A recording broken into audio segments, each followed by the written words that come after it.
बिस्मिल्लाहिर्रहमानिर्रहीम। अस्सलाम वालेकुम।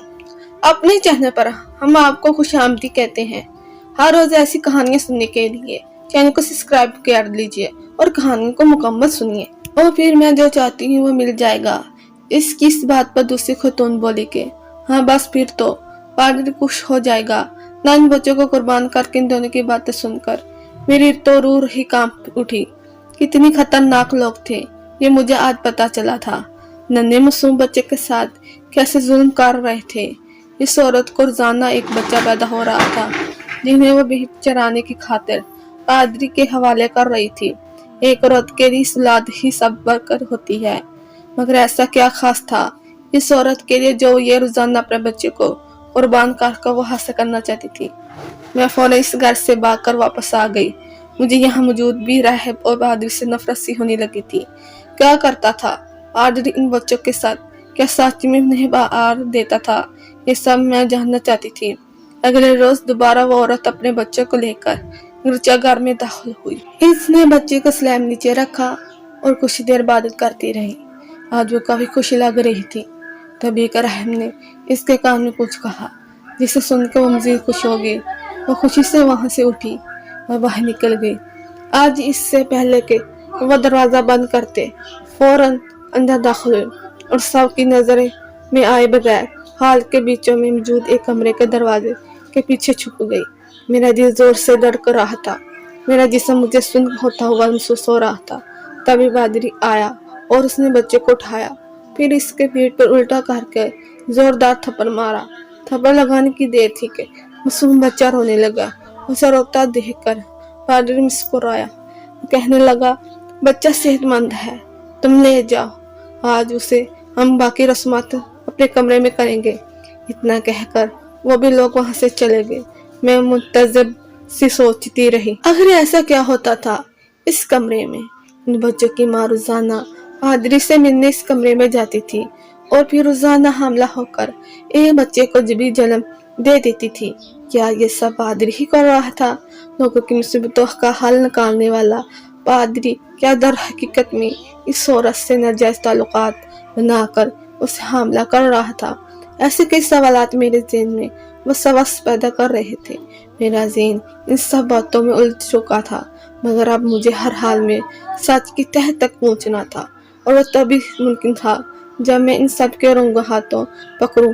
अगले दिन जब दोबारा वो औरत अपना बच्चा लेकर वहां आई और इबादत में मशगूल हुई तो मैंने फौरन उसे आगे बढ़कर इस बच्चे को टोकरी से निकाल कर उठा लिया।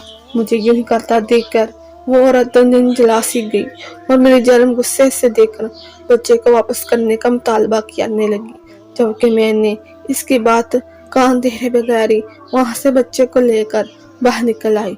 मुझे ऐसा करते हुए चंद राहों ने देख लिया था। मैं भागकर वहां मौजूद बाग में आ चुकी थी। वो औरत रोते हुए मेरे पीछे आई और कहने लगी कि मेरा बच्चा मुझे वापस कर दो। यही सही मौका था इसे सच गुलवाने का। मैंने इससे कहा कि पहले तुम मुझे सच बताओ कि क्या करते हो तुम इन बच्चों के साथ, वरना मैं इस बच्चों को लेकर यहाँ से भाग जाऊंगी, बाहर लोगों को सच बताऊंगी। फिर ये गिरजाघर के पादरी का बदनाम होकर रह जाएगा, क्योंकि मैं बाग के बरूनी दरवाजे को खोल कर खड़ी थी और वह सड़क थी जहाँ पर लोगों का आना जाना आम सी बात थी। औरत के चेहरे का रंग बदला। इसने मुझे देखकर गिड़गिड़ाने कहने लगी, ऐसा मत करो, मेरी मिन्नत दूरी रह जाएगी, ये बच्चा मुझे लौटा दो। मैंने इससे इस्तग़फ़ार किया है, मुझे पहले सच बताओ, तभी तुम्हें ये बच्चा वापस मिलेगा। इस औरत ने एक नजर मुझ पर डाली, फिर बेबसी से देखकर जो बोली उसे सुनकर मैं चकरा कर रह गई थी। मैं बुत बांध कर सांसें रोक के इसकी सारी बातें सुनती रही। मुझे अपनी साहबतों पर यकीन नहीं आ रहा था। वो बोली कि मेरी शादी को 10 साल हो चुके थे, मगर आज तक औलाद का सुख नसीब नहीं हुआ। मेरा शौहर मुझे बार बार दूसरे शादी करने की धमकी देता था। मुझे इस पादरी के बारे में किसी ने बताया कि ये हर मसले का हल निकालता है। मैं इनके पास आई तो ये मेरी इस बेबसी पर बोल के मुझे एक ऐसा काम करना होगा जिसके बारे में मुझे बस नेक औलाद से नवाजेगा, मुझे औलाद मिल जाएगी। वो कहते कहते रुकी तो मैंने मजीद पूछा, अगर ये इस बच्चे नहीं है तो फिर किसके थे? इस दौरान वहाँ चंद राय भी आ चुके थे, मगर हम दोनों को बातें करते हुए देखकर वो समझ गए शायद मैं भी इन्हीं की तरह इन सच को जान चुकी हूँ। वो औरत मजीद बोली कि पादरी ने मुझे कहा कि मैं 3 झोलियाँ उजाड़ूं और 30 झोलियाँ आबाद करूं। ऐसा करने के बाद मुझे मेरी औलाद मिल जाएगी। मैंने पादरी की बात पर अमल करते हुए एक बड़ा फैसला किया।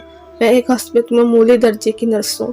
रोजाना हॉस्पिटल में जो भी बच्चा पैदा होते हैं, इनमें से एक बच्चा मैं पादरी के हवाले कर दिया करती थी। 30 झोलियाँ उजाड़नी थी, जो कि मैं कर रही हूँ। इसके आगे पादरी इन बच्चों के साथ क्या करता है मुझे कुछ नहीं पता। वो औरत इतना कहकर चुप हो गई, जबकि मेरी सोच एक नया पहलू मिल गया था। जो सोच रही थी यह सब कुछ इसके उल्ट हुआ था। मैं मजीद बर्दाश्त न कर सकी और इस औरत को खरी खरी सुना दी कि कैसी औरत हो तुम, अपनी औलाद को पाने की खातिर 30 माओं की गोदे उजाड़ रही थी। तुम ऐसा करने से इसने फख्ता गुनाह कमाया था, मगर शायद पादरी के झूठे दावे की पट्टी बंधी थी इसकी आंखों पर। इस नमे पादरी गुस्से से वहां दाखिल हुआ और अगले ही पल बच्चे को मेरे हाथों से छीनकर मुझे एक थप्पड़ मारा। मैं भटक कर खुद को संभाल सकी। इसने वहां मौजूद थी। रोहन ने कसा औरत को डांट कर कैसे एक लड़की के आगे हार मानकर वो चुप साधा खड़े थे। अभी इतनी ही बात वो कर रहा था कि सामने दरवाजे से पुलिस हल्का दाखिल हुए, जिनके साथ चंद और भी लोग मौजूद थे। इनमें से चंद लोगों ने इस औरत की निशानदेही की, जिसे फौरन ही लेडी कांस्टेबल ने पकड़ लिया। मैं यकाता कि सब होता देख रही थी। मेरी गोद में मौजूद बच्चे को फौरन एक शख्स ने आगे बढ़कर उठा लिया और इसे चूमने लगा। वो बच्चा इसका बेटा था।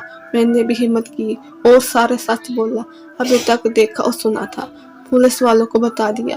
पादरी का रंग जर्द हो चुका था। सभी लोग अब पुलिस की गिरफ्त में थे। आखिरकार पादरी को सच बोलना ही पड़ा। इसने जो इंकशाफ किए उसे सुनने के बाद मेरी रूह लर्ज गई। गर्चा घर में जैसे पकीज़ा जगह पर कैसे कैसे गुनाह वाले काम हो रहे थे, मैं सोच भी नहीं सकती थी। वो बोला कि मैंने ही इस औरत को 30 बच्चे लाने को कहा था, यानी 30 झोलियाँ जार कर 30 झोलियाँ आबाद करना मेरा ही मंसूबा था। मैंने एक कारोबार करता हूँ। ये औरत मुझे जो बच्चा ला कर देती है उन्होंने मैं मुंह बोली कीमत लेकर बे औलाद जोड़ों को दे देता था। पादरी का ये निशान मुझे हैरान कर गया। पुलिस पादरी उसके साथियों को पकड़ कर ले गई। इस औरत को भी साथ ही लिया जाया गया। अब तक 23 माओं की गोदें उजड़ चुकी थी। अब किसी की औलाद किसी के पास थी, ये सिर्फ वो पादरी ने इसके चेले ही जानते थे। बहुत जल्द ही खबर पूरे इलाके में फैल गई थी। फिर जिन्होंने भी पादरी से वो बच्चा लिए थे, उन बच्चों को लेकर वापस गिरजाघर में आ गए। जिन जिन माँ वालिदैन का बच्चा जिस दिन चोरी हुआ था, इसके मुताबिक पहचान कर वो अपनी औलादों को वापस ले गए। इस वाक़े के बाद मेरा दिल चाट हो चुका था। मैं मजीद इस गिरजाघर में नहीं रह सकती थी। मैंने वापस घर जाने का फैसला किया। बाज़ दफ़ा हम लोगों को जैसे समझते थे वो वैसे नहीं होते थे। दिल की सेवा से हर कोई अशना नहीं हो पाता। अक्सर मुनाफिक लोग यूं ही छाइयों का लिबास पहनकर मासूम लोगों को बेवकूफ़ बनाकर इनसे अपना मतलब निकालते रहते हैं। रही बात इस शाम दोराहियों के हाथ पर लगे खून की, तो वो दरअसल फल काटते वक्त एक राहिब के हाथ में चाकू लग गया था, जिसकी वजह से वो सारे नज़ारों मेरे सामने कुछ इस तरह पेश हुआ कि मैंने समझी शायद यहाँ भी इंसानियत के दर्जे से भी गिर चुका है।